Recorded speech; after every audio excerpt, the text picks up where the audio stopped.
স্বাধীনতা যুদ্ধের ৭১ সালে স্বাধীনতা যুদ্ধে আমাদের গ্রামটা একেবারেই বর্ডার সংলগ্ন, ভারতের বর্ডার সংলগ্ন, বর্ডার থেকে প্রায় মাইল 4 দূরে আমাদের অবস্থান।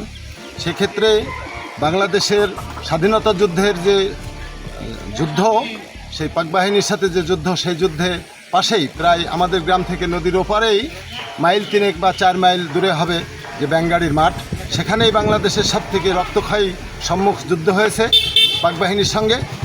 সেই আলোকেই আমাদের এই অত্র এলাকায় আমাদের শ্রদ্ধেয় মুক্তিযোদ্ধা ভাইয়েরা হয়তো তাদের সমস্ত এক্সপ্লোসিভ, তাদের অ্যাম্বিশন, এগুলা সংগ্রহ করা এবং এই এলাকা থেকে এগুলাকে সেখানে ডিপ্লয় করা। এই আলোকেই আমাদের এই এলাকাগুলো ছিল হয়তো তাদের এইসব আশ্রয়ের জায়গা। সেই দিক থেকে পরিত্যক্ত এইসব পুরানো ৭১ সালের এই অস্ত্র, মাইন ইত্যাদি বিভিন্ন যে এক্সক্লুসিভ বিষয়গুলো তাদের ছিল, এগুলা আমাদের এই অত্র এলাকায় মাটির নিচে বা পরিত্যক্ত অবস্থায় থাকাটাই স্বাভাবিক।